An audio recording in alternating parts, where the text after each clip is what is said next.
Hello and welcome. My name is Bubba Fabes and welcome to my channel. In today's video, I'll be going over how to hold an angle, how to do it properly, as well as peeking, different kinds of peeks and the benefit of those peeks, as well as I'm going to touch a little bit on drop shots and my thoughts on those. So getting right into it, the first thing we're going to talk about is holding an angle and how to do it properly and how to consistently make it better. So for example, let's say I'm with my team, we've cleared up this top floor, we're trying to push east, but it's my job to hold these back stairs from any flanker trying to come up from behind. So a lot of the times and a lot of mistakes that I see people do is they'll just come up to this door, lean right, which is good. It protects most of your body, mostly just your head peeking out, and they wait for a player. That, or just someone just like, for example, someone that'll just like hide behind a couch or a desk and just sit there with their head out. The problem with that is a good player is going to come up slowly, knowing that someone's gonna be there, and then, oh, head's right there, and shoot it off. Your head's a lot bigger than you think, and it's a much easier target, especially for someone who's already pre-aiming certain corners. So the order to counter this is adding elements. And when I'm talking about elements, for example, in this first peek, we have one element, and this is this left wall protecting most of our left side, most of our body because we're leaning to the right. It is one element. It's not very good, so we want to add more. And always take a look around at your surroundings and see what you have at your disposal, because sometimes it can be as simple as just shifting to the other side of the doorway. Now we have two elements. We have this wall right here protecting most of our left side, and we have this here protecting our right side. Now obviously in this example, that's excluding the fact that we can get shot from the stairs right there, so bear with me through that. So now that we have two elements, we're able to create a small little sandwich, just a sliver of view, which makes it that much harder for a player that's coming up to, one, see us, or two, being able to shoot us, because we have more sides of us that are protected. So we want to make just the smallest angle that we can, smallest sliver. If he's coming up slowly, it's just a nice easy headshot onto him as he's making his way around. But even if he rushes, with just two angles like this, we have the maneuverability to follow him around and shoot him as he tries to make his way around that corner. So that is two elements in holding an angle, and two is good, but we can always make it better. So in doing this, we just back up a little bit, and now we have a desk at our disposal. All of a sudden we have three elements, and by adding more elements, it doesn't not only increases our protection, but it decreases our visibility of the other player. So now we have the left side of us, the right side of us, and most of our neck down protected. Now of course this isn't, you can't shoot through this, but it will add some protection to us. Now the one thing to keep in mind by adding other elements is sometimes you decrease your maneuverability. So before, let's say he rushed, we can only move as far as this to be able to catch that player as he rushes around. If he's a 3-speed, we're not necessarily going to be able to catch him as he makes his way past that corner, so keep that in mind. So let's say we have three elements there.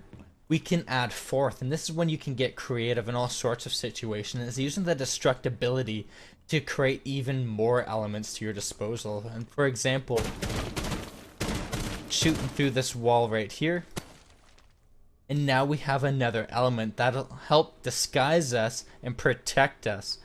So what this will do, and makes it that much harder for that defender or whoever's approaching you from the angle to be able to see you and to catch you. So even just by putting a couple bullets in here to give you guys a reference, those bullets are landing right there. So as the player's coming up, even if he's moving slowly, being meticulous, checking the desk, checking this right side, it looks clear. All of a sudden right there, that's where we're going to be able to be seen, lining up perfectly with these headshots right there. And it makes it that much harder for him to see us, to get that shot off. It gives us that extra time as he reveals himself for us to get those kills.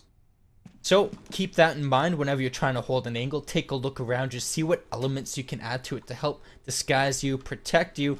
Try to create that sliver, make it that much harder for them to see you. and hopefully that will increase your chances. So now you know a little bit more about holding an angle, so let's talk a little bit on how to peek and how to properly peek, as well as the different kinds of peeks. So really there are only mainly two different kinds of peeks. You have your slow peek and your fast peek, but each peek has its own purpose, and this is a good example right here. Let's say we're coming up to this room right here and we want to peek it. So we're here in the corner, we want to peek this room. We're not going to use a fast peek because look at all the possibilities of for the defenders to have someone holding this angle. There's no way that we can quickly enter and peek into this room and be able to cover and spot all these spots. So in this situation, when there's a lot of crowded area, a lot of areas to look for, that is when you would use a slow peek. And to properly slow peek, there's a few things that you want to keep in mind. And the first one is, let's say I've cleared all the way up to here and I want to worry about clearing this area here, is try to keep some distance between you and the door that you're peeking around. You don't want to be right up nudged against it, because as you're peeking around, chances are your gun's actually going to stick inside, and if someone's even just right here, they'll be able to see you as you come around the corner, because your gun's going to reveal your distance, and it's going to make it really easy for them to kill you. So keep that in mind. Try to keep some distance between you and the corner that you're turning around. So with that in mind, your slow peek, and generally the slow peek, the idea is only revealing small sections of the room at a time, giving you just a little bit better of a chance to spot the different angles, to be able to catch that player that might be hiding there. So a more advanced version of that even is to bob in and out a little bit, only revealing the new section just briefly as you pop back in. So for example, let's say someone's hiding right there.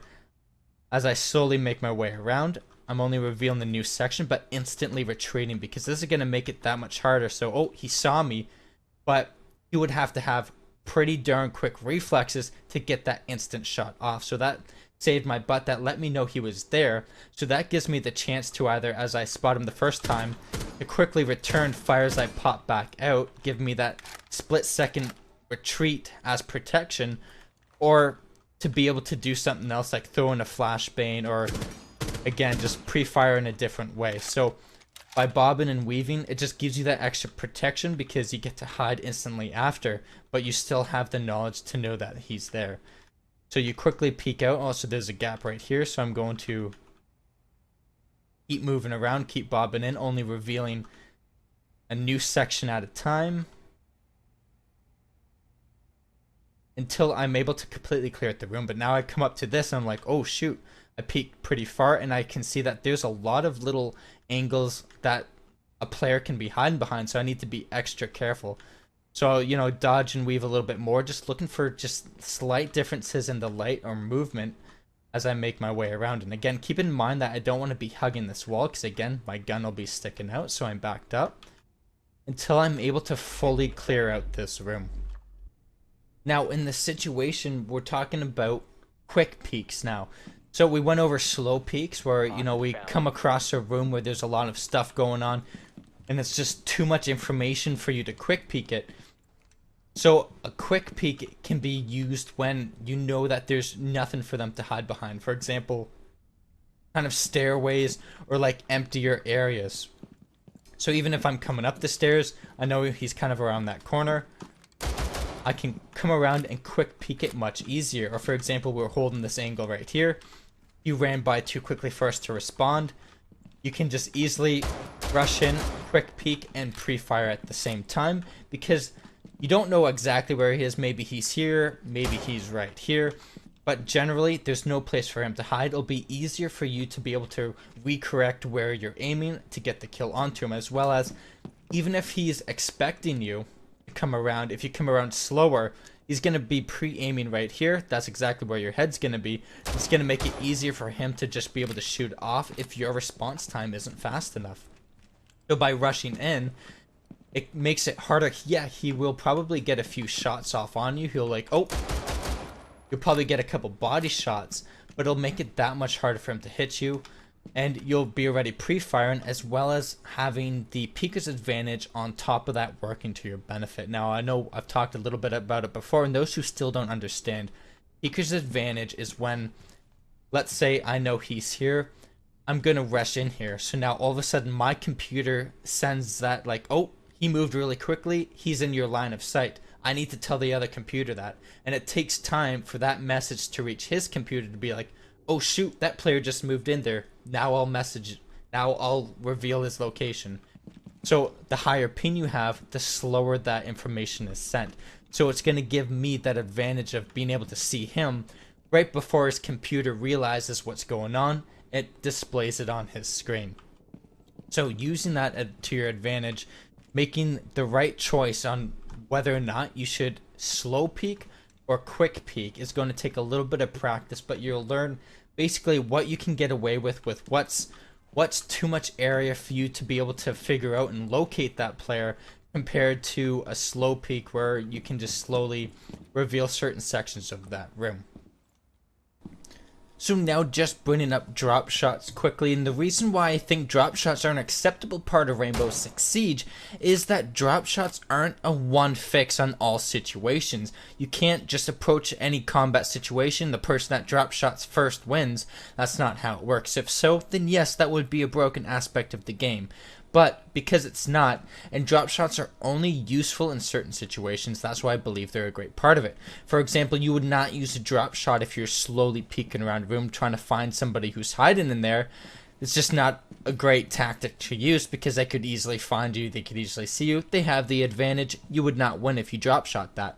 Now, if we're rushing and we're quick peeking in this situation, that is acceptable because it's excessive movement, and that is the point of a rush, is running into a room, overwhelming them, using that rush to our advantage, and then dropping down just adds an extra element of that, moving our head down and just making that headshot in our body just much smaller.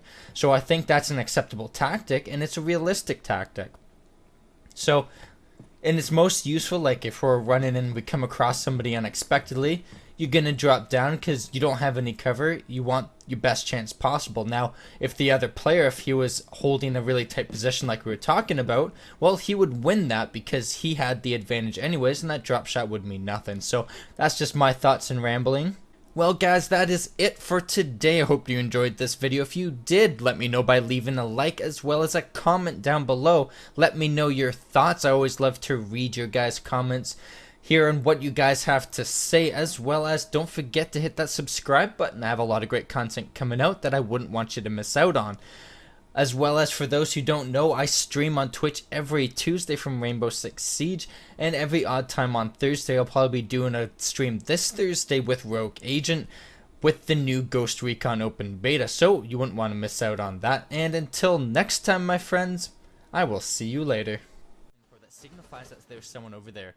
So this is where I'm just going to jump over here, and I'm going to pre-fire these stairs, catching that Thatcher off guard just as he's about to leave.